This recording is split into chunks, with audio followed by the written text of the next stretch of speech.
Good afternoon, Trinity. Good afternoon to those who are joining us online. Welcome to another midweek motivation with your pastor, Dwayne D. Flood. It is indeed a pleasure to be with you this afternoon. I just hope and pray that God has blessed you richly this particular week. You have made it to Wednesday.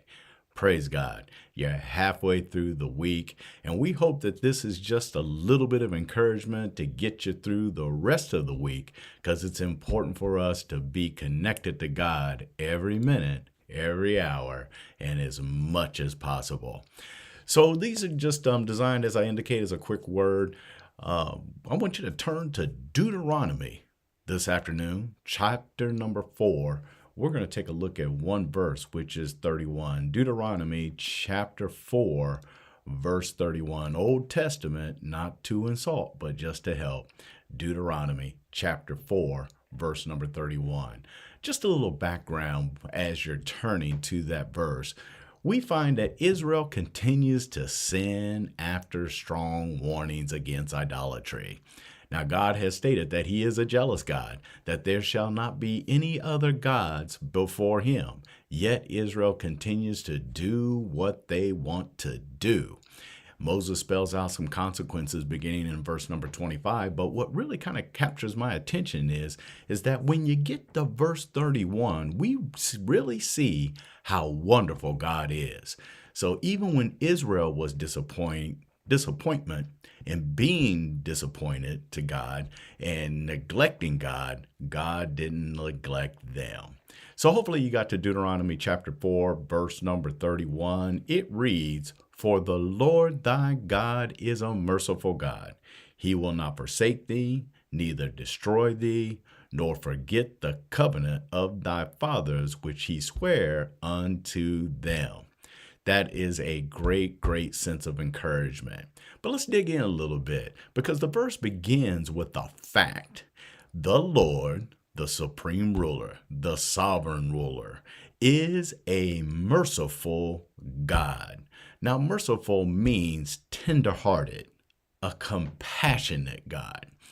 Much like a mother is compassionate to a newborn baby who is helpless, who definitely needs its mother, God is tender-hearted and compassionate towards us in the same manner. I'm glad that he is a merciful Father, a merciful God. So even when I sin, he's merciful. Even when I'm disobedient, he is merciful. Even when I go sideways, God shows forth his consistent love towards me and as well towards you. He's a merciful, magnificent God. Look at the next thing we see in this verse. It indicates that he will not forsake thee. Now, this is some good news, because forsake means to cease, leave, or let alone. And I'm glad to know that God will never cease to love me. He will not leave me alone. And in essence, he will not abandon me. So even when I deserve it, God will not abandon me. Even when I'm a disappointment, God will never leave me. Even when we all make boo-boos and we have proven to be morally helpless little children, God will not abandon you. God will not leave you. God will be right by your side. He will never forsake you. He is always around you. And that encourages my heart, because that's indeed some good news, that he is a God that will be there with us. The last thing I see in here is that I know that he won't destroy us, but that is good news too. But what captures my attention is at the end of the verse. It says that, "Forget the covenant of thy fathers, which he sware unto them." You got to know that God is a promise keeper.